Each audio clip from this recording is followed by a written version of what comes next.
Hi students, today we are going to talk about a very important topic in chemistry, which is atomic mass, and slowly we will go into the details. How do we get to know about mole concept? So those are very important topics for physical chemistry. की तुम्हाला physical chemistry बद्दल जर शिकायचं आहे तर सगळ्यात महत्त्वाचा topic आहे mole concept and that topic we are going to discuss in a coming session. हरी तर सुरुवातीला आपण स्टार्ट करणार आहे ॲटॉमिक मास पासून. हरी ते स्टार्ट केलं पाहिजे. एकदा का ॲटॉमिक मास कळलं की मग आपण पुढे जातो मोल कन्सेप्टकडे. तर ॲटॉमिक मास स्टार्ट करायच्या आधी आपल्याकडे एक थिअरी होती 9th स्टँडर्डमध्ये किंवा 10th स्टँडर्डमध्ये आपल्याकडे होती डाल्टन्स ॲटॉमिक थिअरी. आपण क्लासिफिकेशन केलं मॅटरचं. आपण तर सुरुवातीला केमिस्ट्रीची डेफिनेशन सांगितली.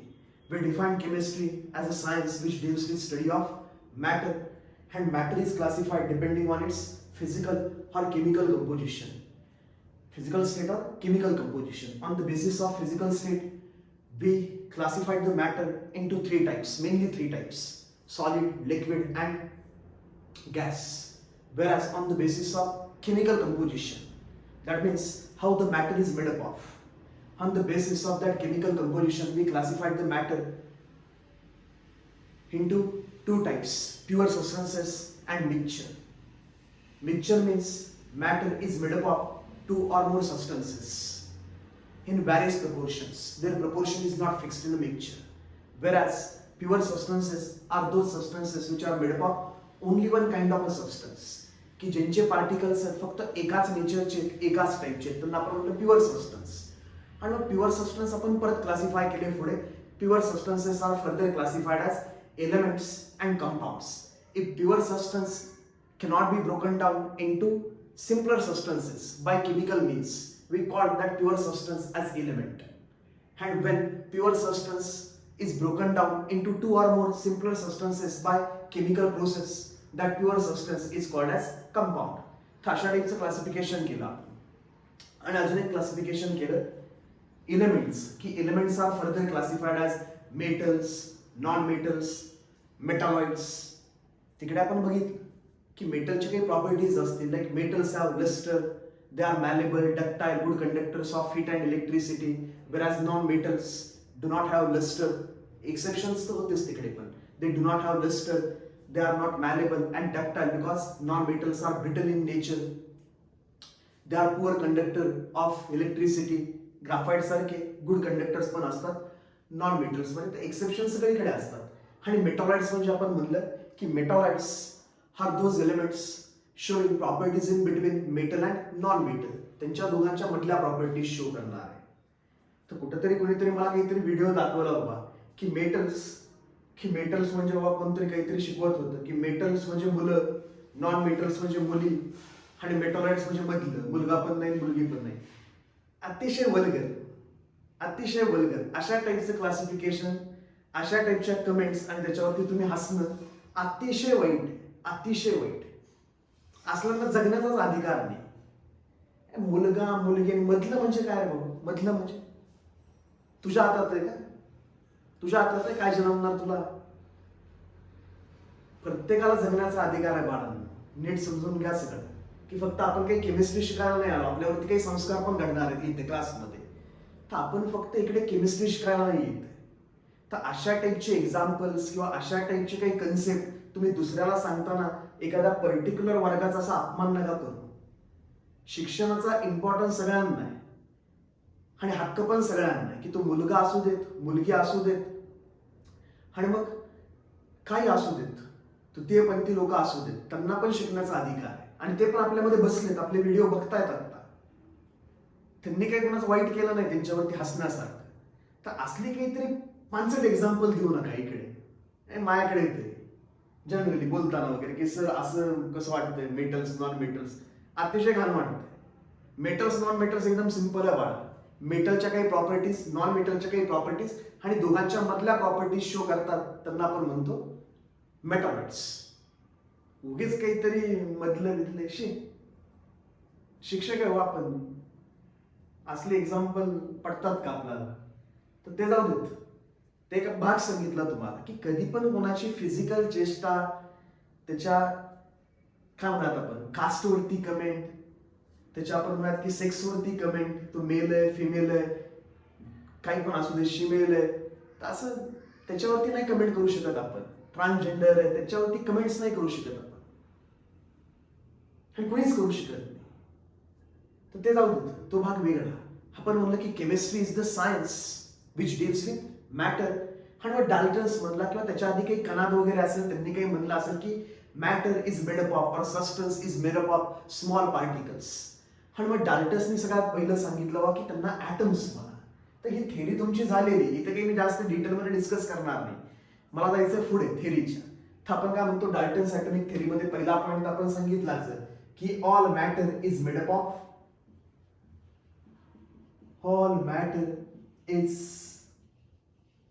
made up of small, tiny, indivisible, indestructible particles. Those are called as atoms. इथे काही लिहित बसत नाही आता, सिंपल थेरी होती आपल्याकडे की all matter is made up of tiny particles, smallest particles, those are called as atoms. बस. तर त्यांनी पहिली टर्म सांगितली की मॅटर ज्याच्यापासून बनला आहे, कुठला पण सबस्टन्स असू दे, तो ज्या स्मॉलेस्ट पार्टिकल पासून बनलाय, that tiny smallest particle is called as atom. त्याला तुम्ही ॲटम म्हणा. बस. All matter is made up of tiny particle, those tiny particles are called as atoms. मग पुढे तो सेकंड पॉइंट सांगतो, atoms of same element are identical whereas atoms of different element have different properties. मी त्याला काय सांगायचं बघा, atoms of same element have identical properties. म्हणजे आपण जर एखाद्या एलिमेंटचे ॲटम्स घेतले, सपोज आपल्याकडे एफी सॉलिड, तर आपण म्हणणार Fe solid is made up of huge number of atoms. आपल्याकडे एफीचा एक सॉलिड ब्लॉक आहे, that solid block is made up of huge number of atoms. त्याच्यामध्ये भरपूर ॲटम्स असतील एपीचे, आणि सगळे ॲटम्स कोणाचे, एपीचेच, सेम एलिमेंट. तर तो म्हणतो की हा जो एपी आहे जेवढा पण ॲटम पासून बनला, हे जे सगळे एफीचे atoms, these atoms of Fe, that means atoms of same element have identical properties. Identical properties म्हणजे तुला काय म्हणायचं की सेम एलिमेंटचे हे जे ॲटम्स आहेत, they have same shape, size, mass, density, volume, काही म्हणा तो त्यांच्याबद्दल बोलतोय की मॅटर स्मॉलेस्ट पार्टिकलनी बनला, that smallest particles are called as atoms. And then the second point is atoms of same element are identical in nature, किंवा atoms of same element have identical properties. Properties means these properties, shape, size, mass, density, volume etcetera, असं त्याचं म्हणणं होतं की आपण एपीचे जर सगळे atoms गोळा केले तर एपीच्या सगळ्या ॲटमच्या प्रॉपर्टीज काय असणार, सेम असणार. त्यांचा साईज सेम असणार, त्यांचा शेप सेम असणार, त्यांचं मास सेम असणार, त्यांची डेन्सिटी सेम असणार, त्यांचा व्हॉल्यूम सेम असणार. आणि तो म्हणतो atoms of different element have different properties. Suppose आपल्याकडे एजी सॉलिड आहे, तर एजी सॉलिड ज्या ॲटम्स पासून बनला त्या ॲटमच्या प्रॉपर्टीज एकमेकांसारख्या असतील. की हे जे सगळे एजीचे ॲटम्स आहेत, those are having identical properties to one another. These Fe atoms have identical properties to one another, but atoms of Fe will differ in properties than atoms of silver. तर बस हा second point की atoms of same element have identical properties whereas atoms of different element have different properties.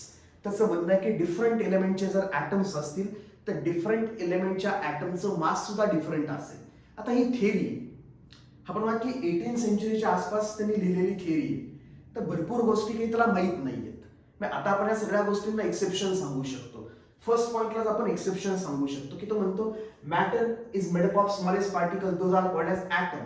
म्हणजे atom हा सगळ्यात smallest आहे तो म्हणतोय, पण आपल्याला माहिती आहे ॲटमच्या आतमध्ये इलेक्ट्रॉन्स आहेत, प्रोटॉन्स आहेत, मेसॉन्स आहेत, बेसॉन्स आहेत, फेर्मियॉन्स, भरपूर प्रकार आहेत वेगवेगळे, पॉझिट्रॉन, काही पण आतमध्ये भरपूर प्रकार आहेत की जे ॲटम्स पेक्षा स्मॉलर आहेत. म्हणजे काय बाबा की हेच सत्य असं काही नाही की the smallest particle of matter is called as atom, त्याच्यापेक्षा पण स्मॉलर पार्टिकल्स आतमध्ये आहेत, ते एक्सेप्शन झालं. आता इथे हा म्हणतो atoms of different element have different masses, different properties. गरजेचं नाही, आपल्याला माहिती आहे की कॅल्शियमचा ऍटम जर घेतला आम्ही तर कॅल्शियमच्या ऍटमचं मास असतं 40 आणि आर्गॉनचा घेतला आपण एक आयसोटोप तर त्याचं पण मास किती असतं 40. आता हे दोन्ही डिफरंट ऍटम्स आहेत, एक कॅल्शियमचा ऍटम आहे एक आर्गॉनचा ऍटम आहे, पण दोघांचं मास काय सेम. त्यांना तुम्हाला माहित आहे काय म्हणायचं, मला माहित आहे तुमचं झालं, तुमच्या तोंडात वर्ड आला आयसोबार्स. आता आपण ते नाही बघत, जस्ट कमेंट करतो या थिअरीवरती की ह्यांनी जी थिअरी लिहिली आहे त्याच्यामधले सगळे पॉइंट्स आहेत सगळे आता व्हॅलिड नाही आहेत मॉडर्न केमिस्ट्रीमध्ये. पण हा 18th सेंचुरीमध्ये हा मेजर ब्रेक थ्रू आहे की ऍटम म्हणायचं, मग पुढे ऍटमचा स्टडी झाला तर त्याच्यासाठी ते महत्वाचं आहे. बाकी काही आपल्याला माहित आहे, आयसोटोप्स तुम्हाला माहित आहेत, आयसोटोप्स माहित आहेत ना, आयसोटोप्स काय विसरला, सिंपल सिंपल छोट्या मोठ्या गोष्टी 9th 10th मधला. atoms of same element having same atomic number but different mass number are called as isotopes. एकदम correct. atoms of same element having same atomic number म्हणजे same number of protons.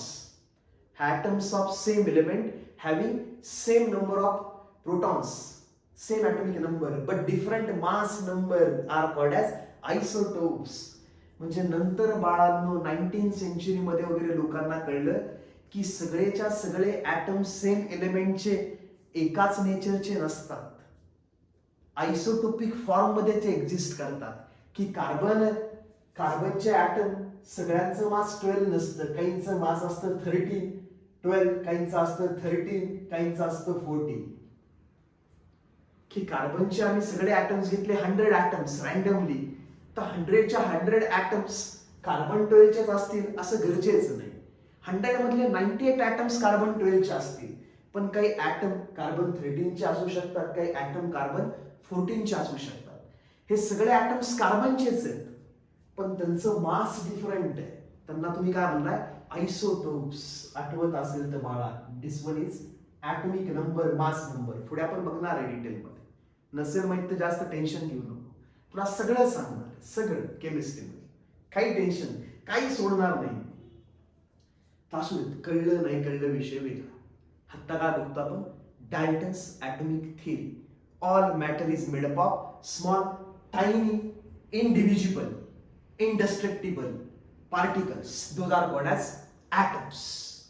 Atoms of same element have identical properties like shape, size, mass, have. Atoms of different elements have different properties. पण इथं दिसतं आपल्याला की atoms of same element have different mass. ते नंतर कळलेलं आहे. हा सुद्धा पुढचा विषय. थर्ड पॉइंट मध्ये तो काय म्हणतो, थर्ड पॉइंट मध्ये तो म्हणतो फॉर्मेशन ऑफ कंपाऊंड बद्दल, की कंपाऊंड कधी बनतो. तर याच्यामध्ये तो बरोबर सांगतो की compound is form when atoms of different element combines in a fixed ratio. Compound is formed when atoms of different element combine in a fixed ratio. की कंपाऊंड ज्यावेळेस फॉर्म होणार आहे त्यावेळेस डिफरंट एलिमेंटचे ऍटम्स कंबाईन होणार आहेत आणि ते कसे पण कंबाईन होणार नाही, they are combine in a fixed ratio. Compounds are formed when atoms of different elements combine in a fixed ratio. की water is a compound and that water is made up of atoms of hydrogen and oxygen. Those atoms of hydrogen and oxygen are not mixed or are not combined in a random proportion. Their proportion of mixing is always fixed. की कधी पण water बनला, water मध्ये hydrogen आणि ऑक्सिजनचं proportion नेहमी fix आहे. तुम्हाला माहिती आहे 2:1 की hydrogen 2 parts, oxygen 1 part H2. Methane बनला, प्रपोर्शन फिक्स आहे, carbon 1 part, hydrogen 4 part CH4. काही पण असू देत, कुठला पण असू देत एलिमेंट. कार्बन डायऑक्साइड घ्या, carbon dioxide is made up of atoms of carbon and atoms of oxygen, and those atoms are combined in a fixed ratio 1:2. For 1 carbon there are 2 oxygen, carbon dioxide CO2. तर कधी पण आपण compound घेतला तर आपण म्हणतो compound is made up of 2 or more different kind of atoms. Compound is made up of atoms of different elements. Those combine in a fixed ratio. की जे फिक्स रेशो मध्ये कंबाईन होत आहेत, 1:2, 2:1, 2:4:6, काही पण असेल, 1:3, 3:5, पण त्यांचा जो कंबायनिंगचा रेशो असेल तो काय असतो, फिक्स असतो, असं त्याचं म्हणणं आहे. पुढे आपण अशी कंपाऊंड बघणार आहे की ज्यांच्यामध्ये कंबायनिंगचा रेशो फिक्स नसतो, those are called as non stoichiometric compounds. ते वेगळं. मी फक्त सांगतोय का की सगळंच याचं काही व्हॅलिड नाही. तर तिसऱ्या पॉइंट मध्ये तुम्हाला बोलतो, कंपाऊंड फॉर्मेशन बद्दल बोलतो. ही सगळी थिअरी टेक्स्टबुक मध्ये आहे, तुमच्याकडे 4 लाईन्स असतात. Matter consist of tiny particles, those are called as atoms.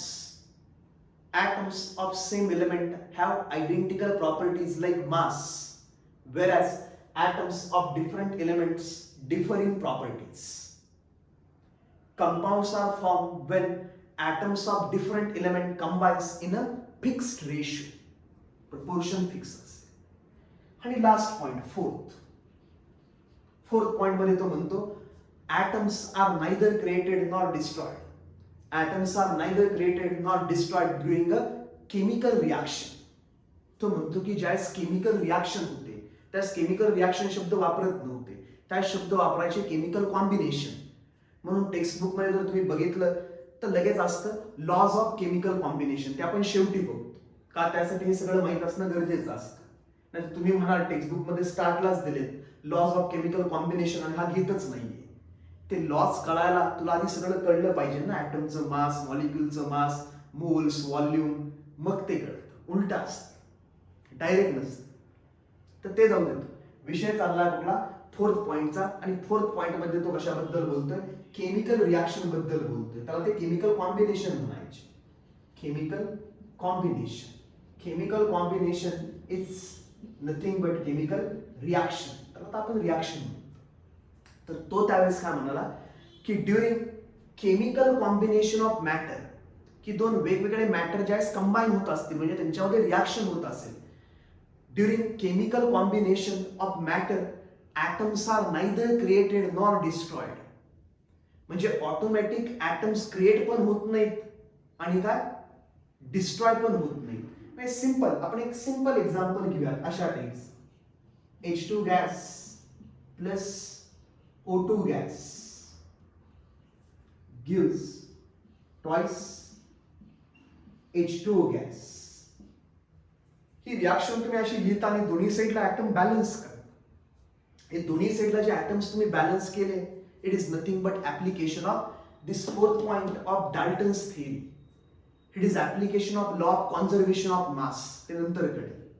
आता ह्याचं ऍप्लिकेशन आहे की during chemical combination of matter, आता दोन मॅटर आहे, हायड्रोजन आहे, ऑक्सिजन आहे, दोन डिफरंट मॅटर्स आहेत, त्यांचे ॲटम्स कंबाईन होणार आहेत.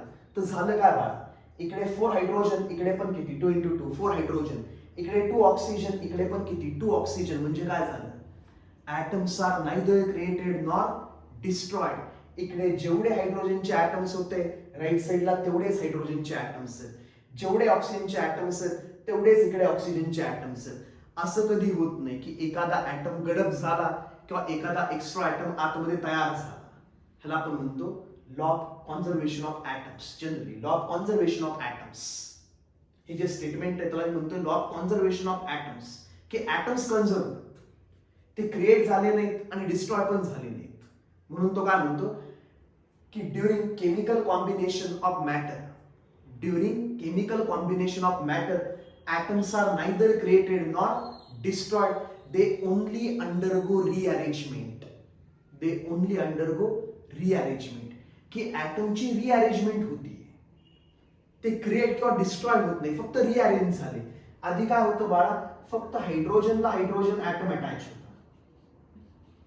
आधी फक्त हायड्रोजनला हायड्रोजन ॲटम अटॅच होता, ऑक्सिजनला ऑक्सिजन ॲटम अटॅच होता थ्रू कोव्हॅलेंट बॉन्ड. आता कोव्हॅलेंट बॉन्ड वगैरे काय म्हणजे ते सगळं पुढे येणार, त्यामुळे आता काही जास्त नको. आता हे अशा टाईपची अरेंजमेंट होती. आपण म्हणा की ॲटम्स एकमेकांना लिंक होते, H2 आणि तिकडे O2. आणि मग केमिकल कॉम्बिनेशन मध्ये काय झालं, ॲटम्स क्रिएट किंवा डिस्ट्रॉय नाही झाले, तर त्यांची झाली रिअरेंजमेंट. हे सगळे रिअरेंज झाले. ऑक्सिजन हायड्रोजन हायड्रोजन आणि परत एक oxygen hydrogen hydrogen, twice H2. बस त्याला आपण म्हणतो rearrangement of atoms. Atoms get added, atoms get subtracted, atoms get rearranged. काहीतरी होतंय त्यांचं, ते रिअरेंज होत आहेत, पण तेवढेच राहत आहेत. जेवढे लेफ्ट साईडला आहेत तेवढेच राहत आहेत राईट साईडला. म्हणजे आपण म्हणतो law of conservation of atoms, की during chemical reaction or chemical combination atoms are neither created nor destroyed, they only undergo rearrangement, असं त्याचं म्हणणं होतं. पण न्यूक्लिअर रिॲक्शन्स अशा असतात की न्यूक्लिअर रिॲक्शन मध्ये आपण एका टाईपचा ऍटम त्याला कन्वर्ट करतो दुसऱ्या टाईपच्या ऍटम मध्ये, त्यांना आपण म्हणतो न्यूक्लिअर रिॲक्शन्स. त्यावेळेस माहित नव्हतं त्याच्यावेळेस, म्हणून तो म्हणतो की during chemical combination atoms are neither created nor destroyed, पण करता येतात न्यूक्लिअर केमिस्ट्रीत. की एखादा ऍटम आहे त्याला आपण घालवतो त्याच्या जागेवरती दुसरा बनवतो, होतं हे रेडिओ ऍक्टिव्ह एलिमेंटच्या केसमध्ये. तर जाऊ दे, तो विषय वेगळा. त्याला काय म्हणलं आपण, सिंपल डाल्टन्स ऍटॉमिक थिअरी. तुम्ही म्हणणार काय येते एमसीक्यूला? काही येत नाही. एमसीक्यूला काही येत नाही. मग सर हे Dalton's atomic theory, yes, 2 mark देऊन जाते फर्स्ट टेस्टला. ज्यावेळेस तुमची कॉलेजमध्ये फर्स्ट टेस्ट असेल, युनिट टेस्ट, त्यावेळेस 100% क्वेश्चन असतो, राईट पॉस्च्युलेट्स किंवा काहीतरी असतंय, right note on Dalton's atomic theory. हे 4 पॉइंट्स आहेत, लिहिले की 2 मार्क मिळतात. कुठले 4 पॉइंट्स? सिंपल, आत्ता बघितलेले आपण, एकदम simple. Matter consist of small tiny particles, those are called as atoms. Simple. Then second, atoms of same element have identical properties like mass. Atoms of different element differs in properties. Then formation of compound बद्दल बोलतो की compounds are formed when atoms of different elements combine in a fixed ratio. Atoms of different elements combines in fixed ratio to form compounds. आणि last point कुठला होता? Fourth point, atoms are neither created nor destroyed during chemical reaction, they only undergo rearrangement. झालं. हे 4 point लिहिले बाळा की किती mark मिळतात? 2 मार्क. कुठे? युनिट टेस्ट मध्ये. नंतर काय मिळतं? खेळ, काही मिळत नाही. याच्यावरती काही क्वेश्चन येत नाही, याच्यावरती क्वेश्चन येत नाही. बरं जाऊ देत. आता सगळ्यात महत्वाच्या टॉपिक पर्यंत आलो आपण, सगळ्यात महत्वाच्या पॉइंटला आलो आपण की matter is made up of atom. बस मग आता मी इंटरेस्टेड आहे ऍटॉमिक मास मध्ये, की मॅटर जर बनलाय ऍटम पासून, तर मला जर दिलं मॅटरचं मास, म्हणजे आपण म्हणा की आपल्याला कोणीतरी दिला 12 ग्रॅम मॅग्नेशियम, की 12 ग्रॅम मॅग्नेशियम दिला आणि तुला म्हणलं बा की magnesium is made up of atoms, तर 12 ग्रॅम मॅग्नेशियम मध्ये नंबर ऑफ ऍटम्स किती? बस ते तर महत्वाचं आहे ना. Matter is made up of atoms, simple आहे, पण किती ऍटम्स, किती मॉलिक्युल्स, ते महत्वाचं. आणि आता आपण तिकडे निघालो की मला जर एका ऍटमचं मास कळलं, बघ जरा, मला जर एका ऍटमचं मास कळलं, एका ऍटमचं मास मला कळलं, तर 12 ग्रॅम मध्ये किती ऍटम्स आहेत आपण काढू शकतो का नाही? हो का नाही? नाही. आपण म्हणूयात की आपल्याकडे 100 ग्रॅमचा एक बॉक्स, 100 ग्रॅमचा एक बॉक्स, 100 ग्रॅमचा एक बॉक्स, आणि या बॉक्स मध्ये आपण म्हणूयात ऍपल्स. किती ऍपल्स आहेत आपल्याला माहित नाही, की ज्या आतमध्ये ऍपल्स किती आहेत आपल्याला माहित नाही. फक्त आम्हाला काय सांगितलंय की एक ऍपल आहे, एका ऍपलचं मास आहे 10 ग्रॅम, एका ऍपलचं मास आहे 10 ग्रॅम. तर हा जो 100 ग्रॅमचा बॉक्स आहे त्याच्यामध्ये किती ऍपल्स? आता लगेच की जर 10 ऍपल्स आहेत, 10 ऍपल्स, 10 into 10 100 जिंदाबाद. मग तेच करायचंय बाळा, तेच करायचंय. आता मी तुम्हाला म्हणलं की हा मॅग्नेशियम आहे आणि मॅग्नेशियमच्या आतमध्ये काय आहे सगळे हे जे ऍपल्स आहेत, हे ऍपल्स म्हणजेच कोण आहे सध्या माझ्याकडे आता? ऍटम्स. आणि मला सांगितलंय की मॅग्नेशियमचा मास किती आहे. तो जो मॅग्नेशियमचा मला ब्लॉक दिलाय, मॅग्नेशियमचा सॉलिड दिलाय, त्याचं मास किती आहे? 12 ग्रॅम. मग 12 ग्रॅम मॅग्नेशियमच्या आतमध्ये ऍटम्स किती? मला जर कोणीतरी ह्या एका ऍटमचं मास दिलं, एका ऍटमचं मास आपण धरून चालू, ऍझ्युम करू मुद्दाम की एका ॲटमचं मास आहे 2 ग्रॅम, एका ॲटमचं मास आहे 2 ग्रॅम्स, तर 12 ग्रॅम्स मध्ये ॲटम किती? ते म्हणणार 6. कसं काय? इझी. पण ॲटमचं मास बाळा एकदम निग्लिजिबल टाईप मध्ये.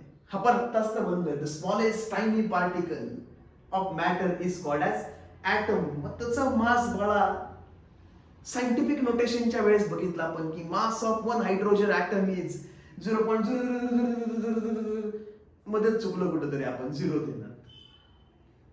काही नंबर असेल इंटू 10⁻⁻24 ग्रॅम एवढा निग्लिजिबल मास. मग आता चाललंय का बाळा की हे सगळं कन्व्हर्जन करायचं आपल्याला. की कुणीतरी मला म्हटलं की सर 12 ग्रॅम मॅग्नेशियम मध्ये मॅग्नेशियमचे ॲटम्स किती? तर आपण लगेच म्हणतो 3.011 इंटू 10⁻23 ॲटम्स. घरी जाऊन चेक कर. चेक नाही करायचे, हसतातच तेवढे. मग हे कॅल्क्युलेशन येतंय कुठं?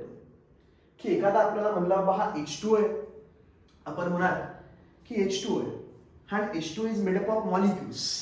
की वॉटर आहे, कंपाऊंड आहे, compound is made up of molecules. मग आम्हाला जर एखाद्याने म्हणलं की 1.8 ग्रॅम वॉटर दिला, 1.8 ग्रॅम वॉटर, तो 1.8 ग्रॅम वॉटर मध्ये वॉटरचे मॉलिक्युल्स किती?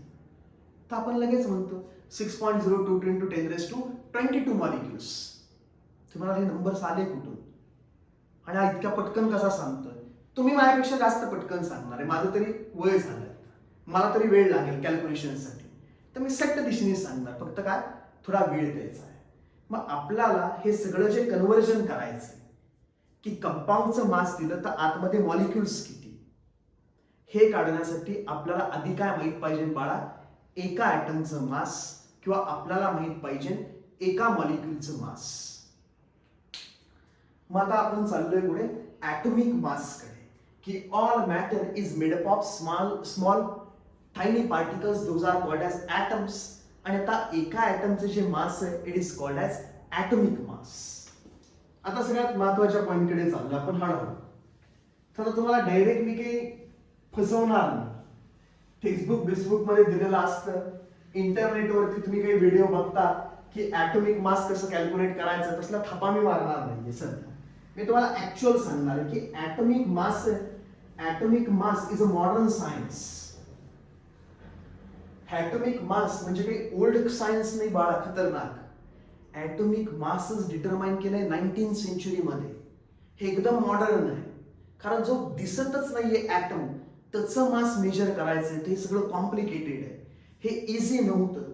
तर 18th सेंचुरी मध्ये वगैरे तुमचे लॉज होते फिजिक्सचे, न्यूटनचे लॉज होते. तसं बाळा केमिस्ट्रीमध्ये ॲटमचं मास नव्हतं माहित. हे सगळं 19th सेंचुरी मध्ये कळलंय की ॲटमच्या आतमध्ये इलेक्ट्रॉन्स असतात, प्रोटॉन्स असतात. मग ज्यावेळेस टेक्निक्स डेव्हलप झाल्या 19th सेंचुरी मध्ये, त्यावेळेस ॲटमचं मास मेजर करता आलं. तर आता आपण काय बघतोय? Atomic mass. सगळ्यात महत्वाचा टॉपिक बघतोय आता आपण, ॲटॉमिक मास. Atomic mass. तर आता काही लिहू नको, जस्ट ऐक काय लिहायचं ते सांगतो मी. Atomic mass. आता आधी त्याच्या आधीची गंमत सांगतो सगळं. की तुम्ही कुठला पण व्हिडिओ बघितला युट्यूबला, कुठलं पण टेक्स्टबुक उचललं की तुम्हाला नेहमी लिहिलेलं असतं, किंवा 9th मध्ये 10th मध्ये पण तुम्हाला तेच शिकवलंय की mass of atom is measured in comparison to 1/12 by part mass of one atom of carbon 12. निम्मे तर तुम्ही तिथंच खलास होता ते ऐकून. तुम्हाला काय म्हटलं जातं की mass of atom is measured as a relative mass. म्हणजे एखादा ॲटम आहे तर त्याचं मास मोजायचं कसं? तर तुम्हाला शिकवलं जातं की त्याचं मास अशा टाईपमध्ये मोजतात की तो किती टाइम्स हेवियर आहे than 1/12 by part mass of one atom of carbon 12. तुम्ही म्हणता हो, काय कळलं रे मला? काय कळलं मला काय माहित? तेच सांगणार आहे. ह्या टर्म्स आल्या कुठे? तुम्ही इंटरनेटवरती सर्च टाकला ॲटॉमिक मास की सगळ्यात पहिली अशा टाईपमध्ये एक फिगर येते, एक स्केल येते. अशा टाईपमध्ये स्केल येते. आणि तुम्हाला पण माहित आहे अशाच टाईपमध्ये फिगर असते टेक्स्टबुक मध्ये. हे खतरनाक मिसलिडिंग आहे आणि अतिशय चुकीची इन्फॉर्मेशन सांगतं. की सपोज आपल्याला ज्याचं मास मेजर करायचंय ज्या ऍटमचं, त्या ऍटमला आपण इकडे ठेवला एक्स ऍटम. आता हा एक्स ऍटम इकडे आपण काय ठेवणार आहे, इकडे हे काय आहे, हे म्हणजे काय बाळा, 112 into mass of one atom of carbon 12.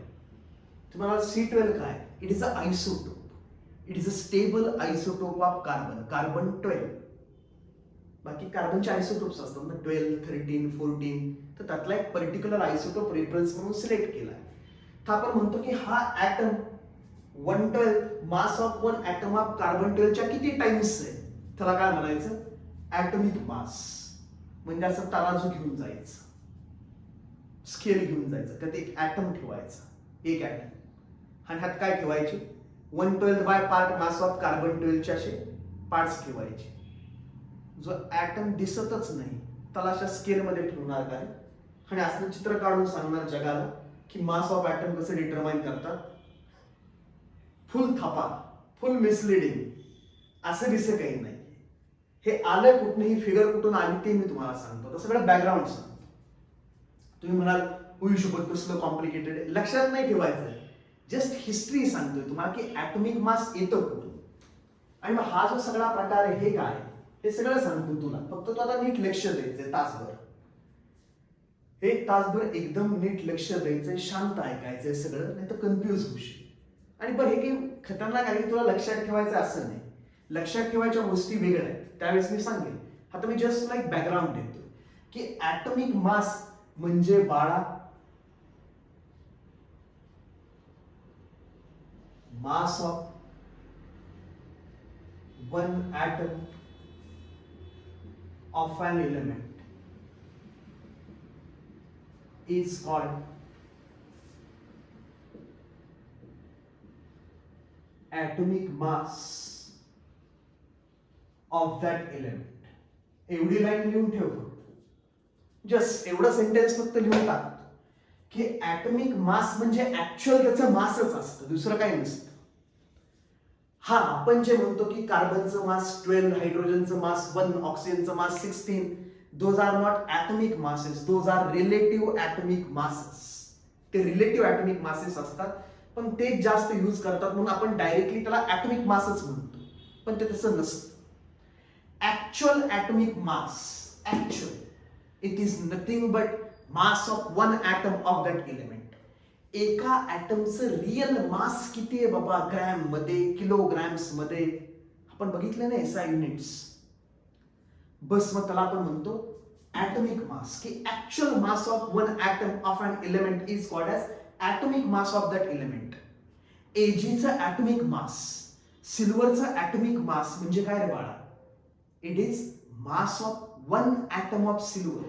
सिल्वरचा जर एकच ऍटम घेतला तर त्याचं मास किती, त्याला काय म्हणतो आपण, ऍटॉमिक मास, म्हणजे ऍक्च्युअल मास. मग हे मेजर कसं केलं जातं, ते हे फार कॉम्प्लिकेटेड आहे. ह्याच्यासाठी एक इन्स्ट्रुमेंट यूज केलं जातं, it is called as mass spectrometer. This mass spectrometer works on the basis of electric field, magnetic field and ionization of gases. ते मास स्पेक्ट्रोमीटर वगैरे काही जास्त तुम्हाला मनावरती घ्यायची गरज नाही, पण हे काय एक इन्स्ट्रुमेंट आहे, आणि त्या इन्स्ट्रुमेंटमध्ये काही अशा टाईपचे अरेंजमेंट्स असतात. आता तुम्ही काही पर्सनली घेऊ नका हे की सर हे ऍक्च्युअल असंच असतं का, हे जस्ट मी तुम्हाला एक रिप्रेझेंटेशन करतोय की असतं का, की जसं मास मोजायचं, आपण म्हणाल की आम्हाला मास मोजायचंय आता हेलियमचं, आम्हाला मास मोजायचंय, हेलियमचं मास मोजायचंय किंवा हायड्रोजनचं मास मोजायचंय. आपण म्हणाल की आपल्याला हायड्रोजनचं मास मोजायचंय. आपला जर हायड्रोजनचं मास मोजायचंय, हे फिलामेंट्स असतात. फिलामेंट्स, फिलामेंट्स काय करतात, एखादा गॅशियस पार्टिकल आहे किंवा सॉलिड आहे, लिक्विड आहे, त्याला हीट करतात, हीट करून त्याला कन्वर्ट करतात गॅशियस फॉर्म मध्ये, आणि गॅशियस फॉर्म मध्ये तो आला की त्याच्यामध्ये इलेक्ट्रॉन त्याला स्ट्राईक होतात, फिलामेंट्स मधून बाहेर येणारे, त्याच्यामधला एखादा इलेक्ट्रॉन बाहेर काढतात आणि तो गॅस आयनाइज होतो. म्हणून तर म्हणलंय, फक्त जस्ट ऐकून घ्या की काय असतं. की सपोज आपल्याकडे हेलियमचा ऍटम आहे. तर आपल्याला माहिती आहे हेलियमचा ऍटम आहे, तर हेलियमकडे काय 2 इलेक्ट्रॉन्स आहेत. हा न्यूट्रल आहे सध्या. का तर हेलियम मध्ये 2 प्रोटॉन्स 2 इलेक्ट्रॉन्स आणि 2 न्यूट्रॉन्स. न्यूट्रॉन्स मध्ये आता मी काही इंटरेस्टेड होतं का. आता हा जो हिलियम गॅस, हा हिलियम गॅस याच्यामध्ये फॉर्म झाला की फिलामेंट्स आहेत. फिलामेंट्स मधून स्ट्रीम ऑफ इलेक्ट्रॉन्स बाहेर पडत असतात. कधी पण आपण फिलामेंटचं हीटिंग केलं की त्याच्यावरून काय बाहेर पडतात, स्ट्रीम ऑफ इलेक्ट्रॉन्स. आणि तो स्ट्रीम ऑफ इलेक्ट्रॉन जो आहे तो ज्या वेळेस हा इलेक्ट्रॉनला स्ट्राईक करतो, कोलिजन होतं, एनर्जी मिळते कोलिजन मध्ये. If that energy between the collision is greater than attraction between nucleus of helium and this electron, हा इलेक्ट्रॉन हेलियम मधून पडतो बाहेर. हा इलेक्ट्रॉन हेलियम मधून बाहेर गेला, this helium gets ionised to He+. आता आतमध्ये 2 प्रोटॉन्स आहेत पण इलेक्ट्रॉन किती राहिला, एकच. मग हेलियम गॅस आयनाइज होतो. तर हा आयनायझेशन चेंबर असतो की ज्या ऍटमचं तुम्हाला मास मेजर करायचंय, पहिलं तर त्याला गॅशियस कंडिशन मध्ये आणतात. After getting a gaseous condition of that particular atoms, stream of electrons collides with that atom and forms ions of that gas. त्याचे आयन्स बनतात. तुम्हाला हे आयन्स का बनवले जातात, का तर पुढे इकडे इलेक्ट्रिक फील्ड अप्लाय केलेलं असतं, खतरनाक हाय व्होल्टेज इलेक्ट्रिक फील्ड.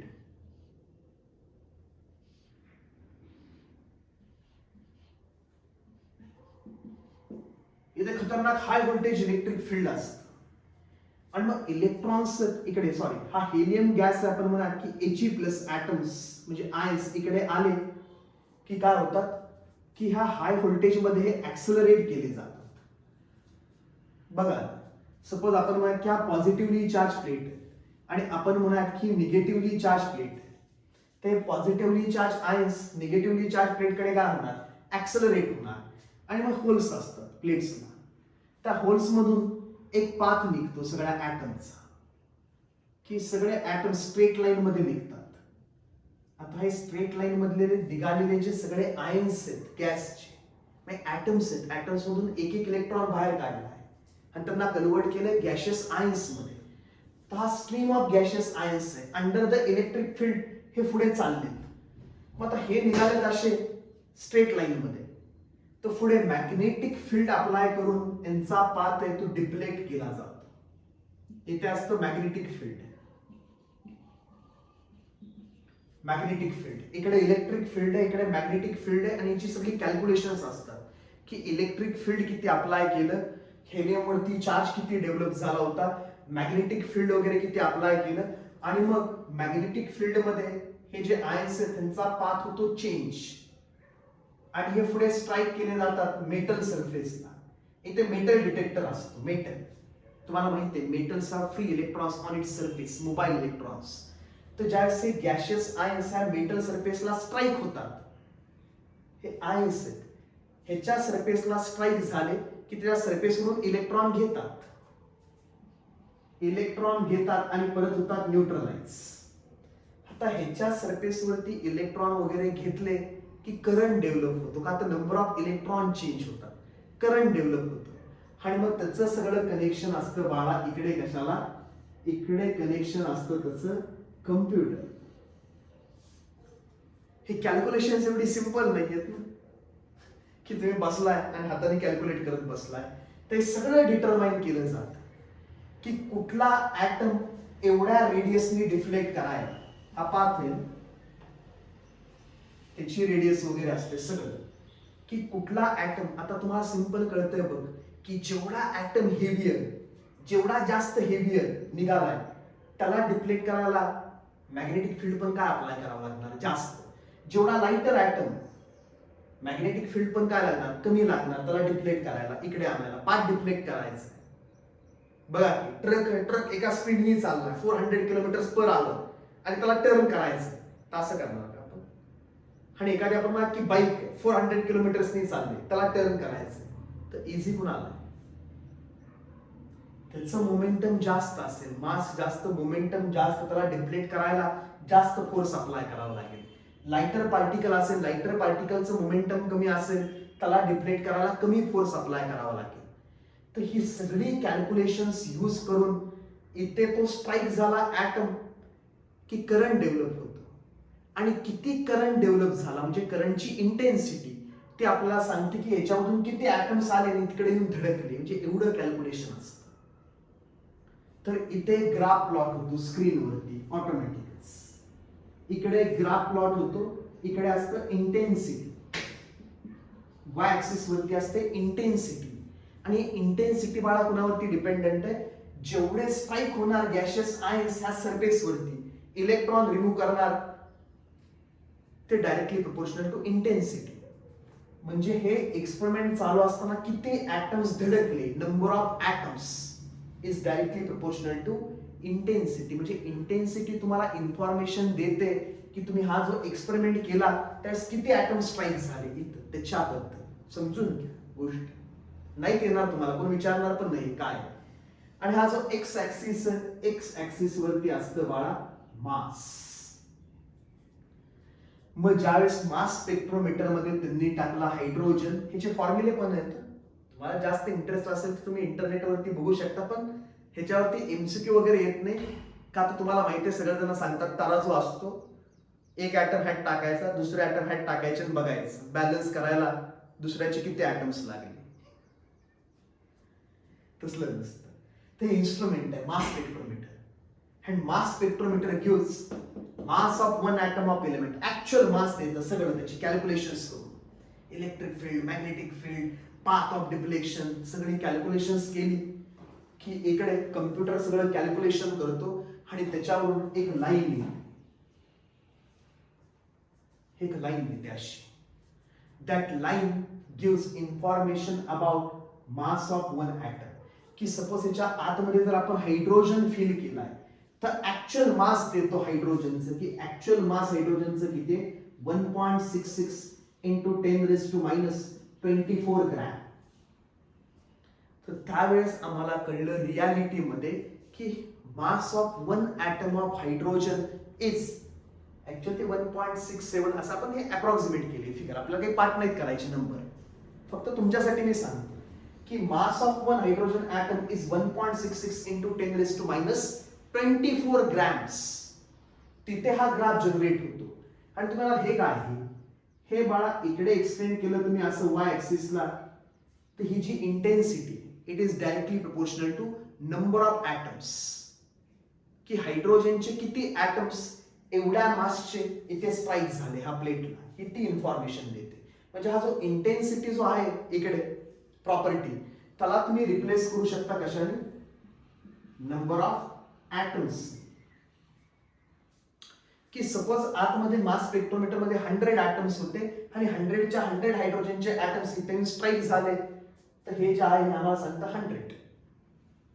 आणि मास किती होतं प्रत्येक ॲटमचं? 1.66 इंटू 10⁻⁻24 ग्रॅम्स. आता तुम्हाला बाळा थोडस याच्यामध्येच मी सांगतो आयसोटोप्सचा फंडा. Isotopes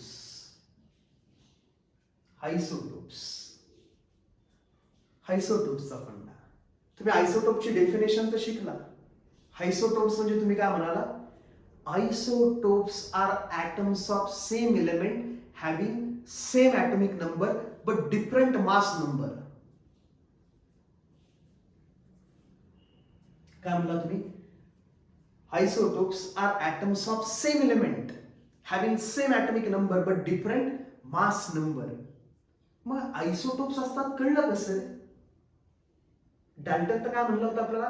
atoms of same elements are identical, they have same mass. की आम्ही जर 100 ॲटम्स घेतले कार्बनचे, आम्ही जर 100 ॲटम्स घेतले कार्बनचे रँडमली, आम्ही जर कार्बनचे 100 ॲटम्स घेतले रँडमली, तर 100च्या 100 ॲटमचं मास, सगळ्यांचं मास काय आलं पाहिजे? सेम. पण तसं नसतं ना. मग ते कळलं कुठं? कुठे कळलं बाळा? मास स्पेक्ट्रोमीटर मध्ये. मास स्पेक्ट्रोमीटर मध्ये ज्यावेळेस आम्ही घेतला कार्बन, कार्बन झाला आयनाइज, पुढे जाऊन स्ट्राईक झाला, त्यावेळेस एक लाईन नाही येत, त्यावेळेस अशा लाईन्स येतात. हे काय की याच्यामध्ये कार्बन घेतला होता, कार्बन आयनाइज केला, कार्बन इकडे स्ट्राईक झाला आणि कार्बनच्या काही ऍटमचं मास एवढं, ह्याला आपण म्हणतो नंबर ऑफ ऍटम्स. काही ऍटमचं मास इतकं, काही ऍटमचं मास एवढं आणि काही ऍटमचं मास इतकं. सॅम्पल तर घेतलाय कार्बनचाच, but all atoms of carbon are not having identical masses. काही कार्बनचे ऍटम्स आहेत त्यांचं मास एवढं आहे ह्या पॉइंटशी करस्पॉन्डिंग. दुसरे काही कार्बनचे ऍटम्स असतील त्यांचं मास एवढं आहे. आणि अजून पण काही कार्बनचे वेगळेच ऍटम्स आहेत की ज्यांचं मास एवढं आहे.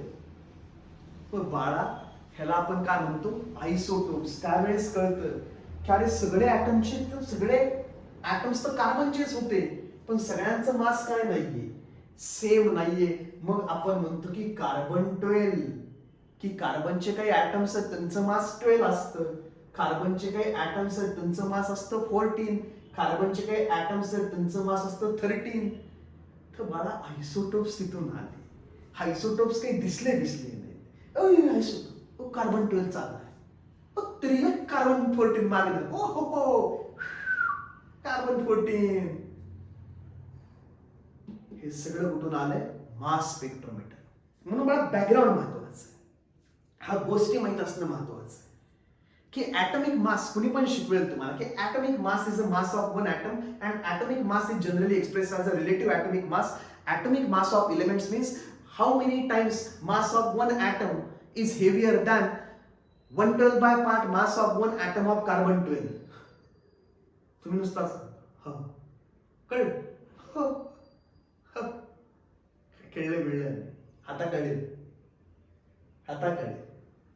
तर काय, जस्ट हायड्रोजन ह्याच्यामध्ये घेतात आणि मास स्पेक्ट्रोमीटर मध्ये टाकतात आणि तिकडे लाईन्स येतात. त्यास एकच लाईन नाहीये, त्यास 3 लाईन्स येतात आणि म्हणून आपण म्हणतो हायड्रोजनचे 3 आयसोटोप्स आहेत. हायड्रोजनचे आयसोटोप्स किती म्हणलं आपण, 3 आयसोटोप्स. प्रोटियम, ड्यूटेरियम, ट्रिटियम म्हणला का नाही. आणि सगळ्यांचं मास काय असतं, डिफरंट. तर ते राहू, तो विषय वेगळा. आत्ता विषय काय, तर हे तुम्हाला जस्ट मी सांगितलं की आयसोटोप्स डिस्कवर कसे झाले. का आता आम्ही याच्यामध्ये ऍटम्स तर एकच घेतोय फक्त कार्बनची, आणि लाईन्स तर 3 येतात वेगवेगळ्या मासला. हे काय झोल आहे, तर झोल बिल नाही बाळा, हे काय आयसोटोप्स असतात आतमध्ये. आता हे सगळं सोड, आपल्याला काय कळलं बाबा याच्यावरून, आपल्याला याच्यावरून एक सिंपल गोष्ट लक्षात आली की mass of atom is experimentally determined. Mass of atom is experimentally determined using an instrument called as mass spectrometer, and mass spectrometer gives actual mass of atoms in grams. एका ऍटमचं ऍक्च्युअल मास येतं कशामध्ये, grams मध्ये. मास spectrometer मध्ये एका ऍटमचं actual मास मिळतं आपल्याला in terms of grams. In terms of grams. मग आता आपण इकडे म्हणूयात, आपण आता इकडे काय म्हणूयात की आपल्याला एक्सपेरिमेंटल कळलं, हे लिहून घेतलंस, हे काढून टाकतो आता इकडून की ऍटॉमिक मास म्हणजे काय, mass of one atom of element is called as its atomic mass. इथपर्यंत आपल्याला कळलं. इथे आम्हाला कळलं बाबा की ऍटमचं मास हे एक्सपेरिमेंटली डिटरमाइन केलं जातं using mass spectrometer. It is not determined using weighing scale. की इकडे ऍटम टाकायचे इकडे दुसऱ्याचे ऍटम टाकायचे आणि बघायचं कोण किती टाइम्स हेवियर आहे. तसलं नसतं. चलो आता हे जे पुढचं आहे ते आपण पुढच्या क्लासमध्ये डिस्कस करू.